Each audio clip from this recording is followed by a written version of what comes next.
Fala, meu caro aluno, bem-vindos a mais uma aula do curso de antibiótico terapia do professor Sérgio Araújo. Chegamos à nossa aula de número 12 e hoje vamos falar sobre o uso de antibióticos em pacientes idosos. Na última aula falamos sobre o uso de antibióticos em pacientes hepatopatas. Se você não assistiu essa aula, volte e assista, uma aula extremamente importante. Eu trouxe diversos exemplos de antibióticos que devem ou não podem ser usados em pacientes com algum grau de hepatopatia. Na aula de hoje vamos falar sobre o uso dos antibióticos agora num grupo especial de pacientes, que é o paciente idoso. Mas antes, deixa eu me apresentar.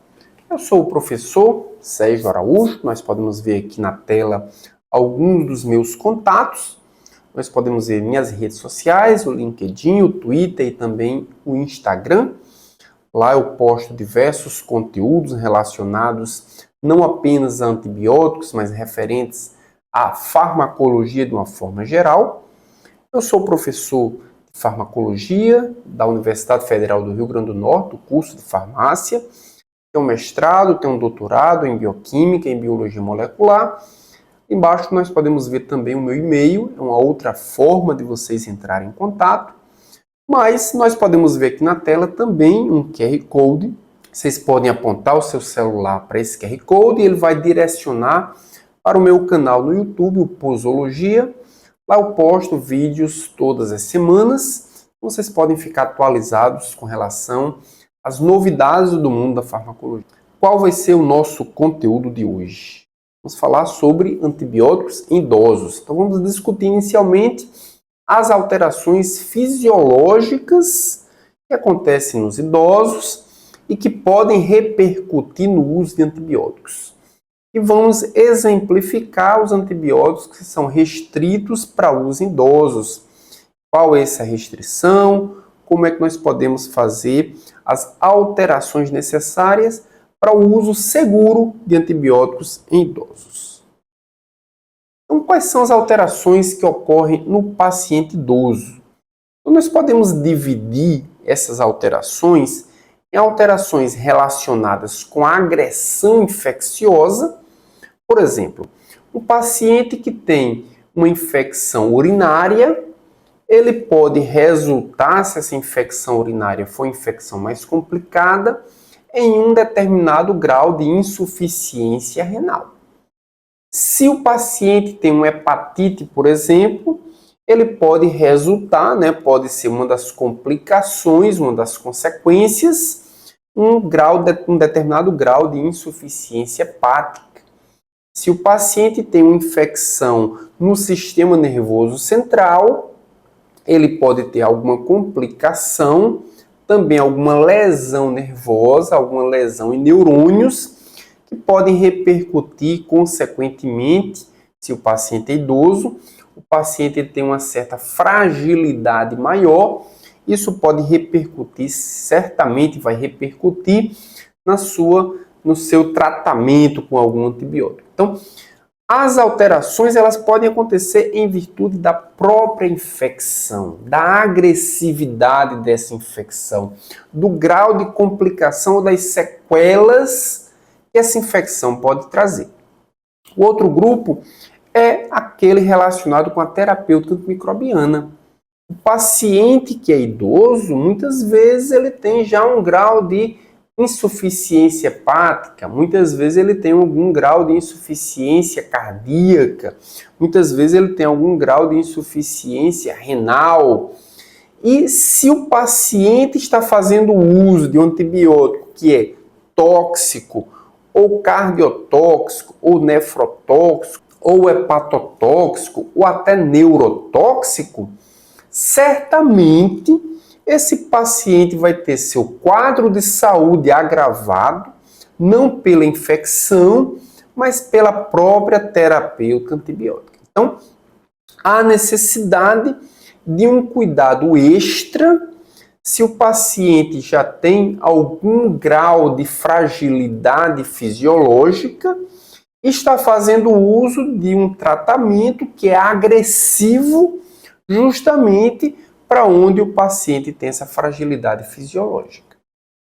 Então nós podemos entender o seguinte, que existem alterações que podem impactar na antibiótico terapia. O que nós veremos nessa aula são 10 alterações que podem, em certo grau, impactar na antibiótico terapia, impactar no tratamento terapêutico com antibiótico. Então nós dividimos em 10 alterações, a primeira dela é perda de células nervosas. Com o envelhecimento, muitos pacientes têm perda de neurônios. Muitos pacientes têm uma morte neuronal programada. E se o paciente faz uso de um antibiótico que é neurotóxico, essa característica que é do envelhecimento, ela vai acontecer, vai ser potencializada ainda mais. Então, uma das alterações que o antibiótico pode fazer, principalmente se a molécula neurotóxica, é acelerar esse grau de neurotoxicidade. Também, muitos pacientes com o envelhecimento, eles têm redução da audição. E algumas moléculas antibióticas, elas são ototóxicas, como, por exemplo, os aminoglicosídeos. Então, essa ação ototóxica pode repercutir ainda mais na redução auditiva do paciente. Então, há uma necessidade de um cuidado extra se o paciente está fazendo uso de uma molécula ototóxica e se ele é um paciente idoso, porque certamente isso poderá aumentar ainda mais o potencial de ototoxicidade ou de redução da audição desse paciente. Outro aspecto é a redução da capacidade respiratória. Com o envelhecimento, o paciente idoso também tem redução da capacidade respiratória. Isso significa que vai dar um grau de cuidado ainda maior se a infecção é infecção respiratória. Então, infecções respiratórias devem ser consideradas como um processo infeccioso grave. Então, se alguns pacientes que não são idosos fazem uso do antibiótico e a depender da gravidade da infecção, eles podem utilizar um determinado protocolo ou não, ou necessidade de internação ou não, se o paciente é idoso e ele tem uma infecção, ele sempre vai ser tratado com os protocolos de infecção grave e eles sempre vão ser tratados internados, porque a infecção respiratória em idosos é considerada infecção grave, sempre grave. Temos também redução do débito cardíaco.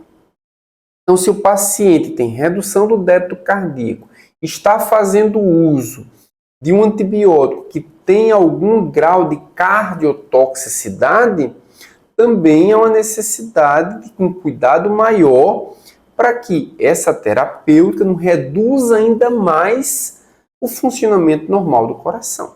Então, respostas orgânicas à infecção podem não ser adequadas em virtude dessa cardiotoxicidade do antibiótico. E o quinto ponto é alterações vasculares em virtude da aterosclerose. Então, pacientes idosos é muito comum também serem acometidos de aterosclerose. E o que é que a aterosclerose vai produzir na infecção? Vai diminuir a circulação sanguínea para o tecido, vai dificultar o processo de cicatrização e de resposta imunológica. Mas também vai dificultar a chegada do antibiótico ao local da infecção. Então, esse é um cuidado que a gente precisa ter também. Muitas vezes, o paciente idoso, para tratar um determinado tipo de infecção, principalmente uma infecção no osso, uma infecção no órgão de baixa irrigação sanguínea, ele vai precisar de uma carga de antibiótico maior para que os níveis terapêuticos se elevem o suficiente para a concentração inibitória mínima chegar no local, no tecido, no órgão, em quantidade suficiente para controlar essa infecção. Isso muitas vezes acontece por alterações vasculares.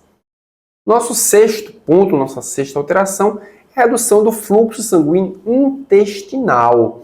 Não só o fluxo sanguíneo sistêmico é reduzido, mas o fluxo sanguíneo intestinal também é reduzido. Isso certamente vai reduzir a absorção de antibióticos. Então, se nós temos uma redução da chegada do antibiótico até o local da infecção, a gente pode ter também uma redução na absorção do antibiótico por causa do envelhecimento em virtude da redução do fluxo sanguíneo intestinal. Então, o paciente idoso, ele vai ter uma redução da biodisponibilidade, redução da concentração plasmática e, consequentemente, redução da concentração inibitória mínima, que vai controlar, que é capaz de controlar a infecção. Então, para o paciente idoso, na grande maioria das vezes, há uma necessidade também de um ajuste posológico para que a infecção seja controlada. Vejam só o dilema. Nós precisamos levar em consideração que a terapêutica precisa ser atingida e que o paciente idoso apresenta diversas barreiras que vão dificultar essa infecção, mas ao mesmo tempo, aumentar a dose poderá também estar aumentando potencialmente o nível de toxicidade e reações adversas desse antibiótico. A gente precisa colocar isso na balança para que nem possa ser ineficiente, nem possa ser agressivo demais. O sétimo ponto, a sétima alteração, é a redução do metabolismo hepático. Na aula anterior, nós vimos que pacientes que têm insuficiência hepática sofrem impactos enormes por causa desse metabolismo hepático dos antibióticos. E o paciente idoso, ele já tem naturalmente, mesmo que ele não seja um paciente hepatopata, ele já tem naturalmente uma redução do funcionamento normal do fígado. Então, aumento da toxicidade hepática, alguns antibióticos, como a isoniazida. Não só redução da terapêutica do antibiótico, que depende desse metabolismo hepático, mas também como nós temos um aumento da concentração, porque o antibiótico não sofre o metabolismo pelas enzimas hepáticas em virtude dessa redução, nós temos também aumento do potencial de toxicidade, que o exemplo que foi dado foi a isoniazida, que é um antibiótico hepatotóxico. Então, se o paciente é um paciente que tem tuberculose, precisa utilizar diversos antibióticos que são hepatotóxicos, e ele já tem naturalmente redução do metabolismo hepático, as concentrações desses antibióticos serão potencialmente maiores com relação à sua hepatotoxicidade. O oitavo é redução da filtração glomerular. Assim como nós vimos que os pacientes hepatopatas têm um impacto na terapêutica com antibióticos, os pacientes nefropatas também tinham alteração com relação aos impactos do tratamento com antibióticos. Com o envelhecimento, também a redução do funcionamento normal dos rins. Isso significa dizer que antibióticos que são mais nefrotóxicos, eles podem causar um índice maior ainda de nefrotoxicidade em pacientes idosos, ou até mesmo pela própria infecção, né? Nós demos exemplos anteriores de infecções que são infecções urinárias que, a depender da gravidade, elas por si só já podem causar aí um grau de toxicidade nefrológica. Temos também a nona alteração, que é a alteração na pele e nos tecidos subcutâneos. Então, com essa alteração, há um retardo no processo de cicatrização de lesões cutâneas. Mas também nós podemos considerar que se o tratamento com antibiótico é um tratamento tópico, há uma dificuldade maior de penetração desse antibiótico em virtude dessas alterações do tecido subcutâneo. É um tecido cicatricial que diminui a absorção, que diminui a penetrabilidade do antibiótico no tecido infectado. E a quinta alteração, redução da imunidade celular, ou seja, uma maior fragilidade do idoso às infecções.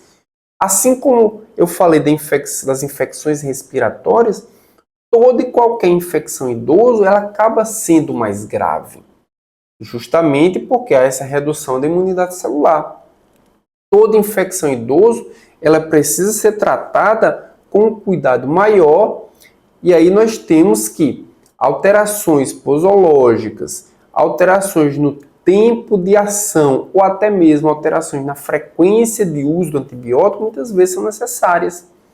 E aí quando a gente altera a posologia, a gente tem que ter o cuidado em que esse antibiótico, a depender da sua toxicidade, possa causar reações adversas a esse paciente que já tem a sua fisiologia bastante comprometida. E aí nós vamos ver agora alguns antibióticos que apresentam características diferentes no idoso, no paciente idoso, que é um paciente especial. E é penicilina, cefalosporina, carbapenêmicos e anfotericina B em idosos.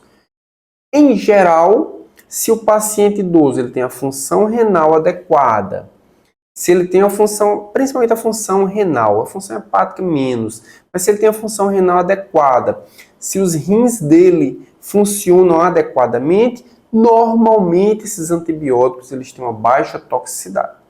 Por quê? Porque eles não sofrem alterações, na maioria das vezes alterações hepáticas, são eliminados por via renal de forma inalterada.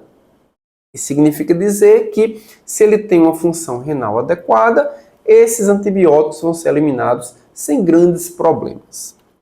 Mas a penicilina G cristalina apresenta a cada 1 milhão de unidades 1,6 miliequivalente de potássio. Se o paciente idoso já apresenta alterações cardiológicas, esse potássio adicional ele pode causar uma arritmia. Então, para o paciente idoso, administrar penicilina G pode ser também acrescentar potássio à corrente sanguínea e, consequentemente, aumentar o risco de arritmias cardíacas. Nós temos também que a ampicilina e a amoxicilina, elas vão agir na infecção, mas muitas vezes vão alterar a microbiota intestinal. E a microbiota intestinal é responsável pela síntese da vitamina K. Então nós temos que as pessoas, e principalmente os idosos, os idosos são mais impactados, mas todas as pessoas podem ser em algum grau impactadas. Então, esses antibióticos irão reduzir a síntese de vitamina K. A vitamina K é uma vitamina importante na coagulação sanguínea. Então, os idosos, principalmente, podem ter hemorragia se estiver utilizando cumarínicos. Então, o idoso está utilizando cumarínico, começou a utilizar ampicilina, começou a utilizar amoxicilina, em virtude da destruição da microbiota, em virtude da diminuição da síntese de vitamina K, esse paciente que também utiliza um cumarínico pode ter aí alguns eventos hemorrágicos. Também pacientes que utilizam penicilinas e cefalosporina por via intravenosa. E se o paciente é idoso, ele pode ter algum grau de hiperexcitabilidade neuromuscular e até convulsões, principalmente se esse paciente tiver tido aí algum evento de acidente vascular cerebral. Também se o paciente faz uso de anfotericina B, eu falei que a anfotericina B tinha baixa toxicidade se o paciente tem uma função renal adequada. Mas o paciente pode ter uma alcalose hipocalêmica, ou seja, redução dos níveis de potássio, e se ele faz uso de algum digitálico, certamente a função, a ação, o mecanismo de ação do digitálico, ele age no coração aumentando a força de contração e no seu mecanismo de ação nós temos essas trocas iônicas. Com essa redução do potássio, nós podemos ter uma intoxicação digital. Então é um cuidado extra. Se o paciente faz uso de um digitálico e também de anfotericina B, ele pode ter uma interação medicamentosa importante, principalmente no paciente idoso. Outro grupo de antibióticos são os aminoglicosídeos. Que cuidados a gente precisa ter com o uso de aminoglicosídeos em pacientes idosos? Principalmente, risco de ototoxicidade e nefrotoxicidade. A gente viu anteriormente que os aminoglicosídeos eles são ototóxicos, eles são nefrotóxicos. A gente viu que o paciente idoso, ele apresenta diminuição da audição, o paciente idoso apresenta diminuição das funções renais também, isso naturalmente, isso é da fisiologia humana. Então, se o paciente está fazendo uso de aminoglicosídeo, ele pode ter diminuição da excreção renal, diminuição da acuidade auditiva também, e isso é um cuidado extra que a gente precisa ter. Também, se usar o aminoglicosídeo com os diuréticos ácido etacrínico ou com a furosemida, isso pode potencializar a ação ototóxica, né? Isso pode diminuir a eliminação do aminoglicosídeo, fazendo com que ele tenha uma ação aí na ototoxicidade maior. E para pacientes diabéticos? Para pacientes diabéticos, ele deve utilizar o aminoglicosídeo por via intravenosa, preferindo em lugar da intramuscular, porque a intramuscular em pacientes diabéticos tem sua absorção diminuída e a via intravenosa ela não precisa de absorção. Considerando agora o uso de tetraciclinas e cloranfenicol em idosos.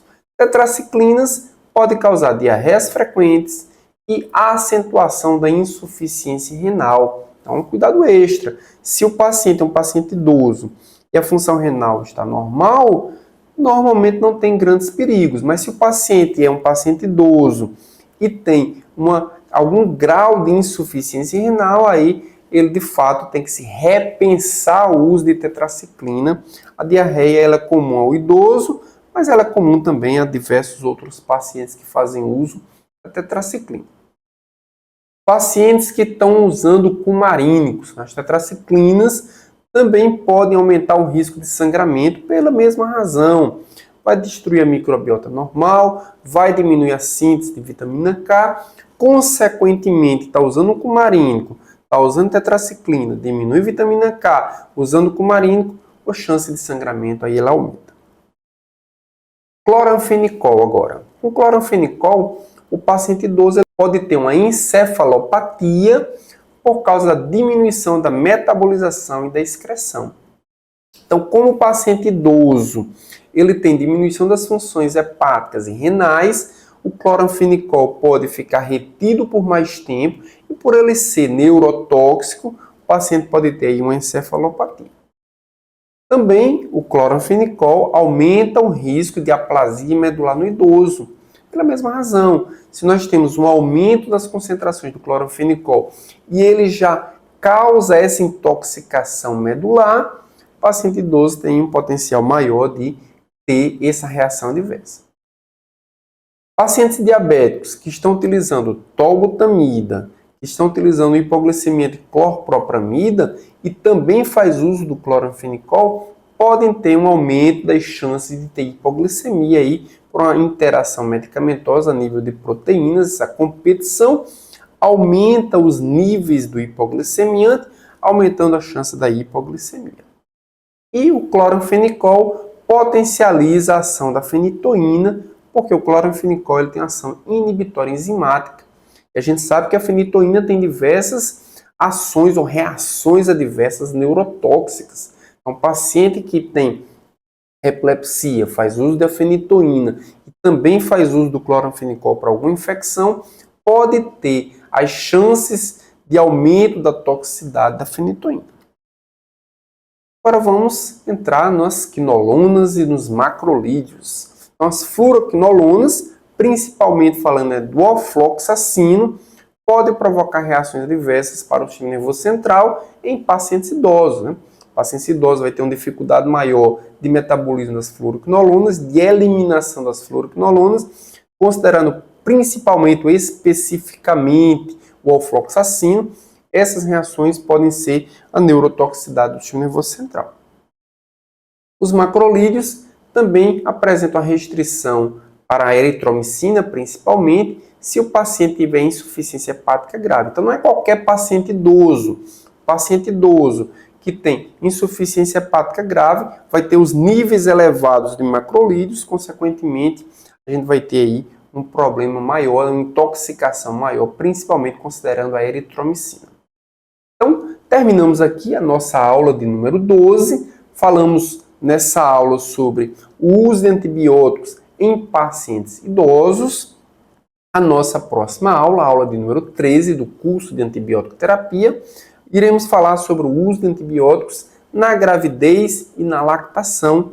Não perca a nossa próxima aula, vamos falar sobre o uso de antibióticos nesse grupo especial de pacientes, as pacientes grávidas, as pacientes que a gente precisa considerar se o antibiótico vai atravessar a barreira placentária, se o paciente vai ser eliminado juntamente com o leite e se esse antibiótico causa algum grau de intoxicação, tanto na mãe como também no bebê, na criança, no feto. Então não perca a nossa próxima aula, iremos falar sobre o uso racional de antibióticos na paciente grávida ou na lactante. E se você está numa plataforma que possa comentar, que possa deixar seu comentário, não se esqueça de deixar um comentário nessa aula, não se esqueça de deixar a sua dúvida, a sua indagação, muitas vezes vai ser útil para outros alunos. Até a próxima aula.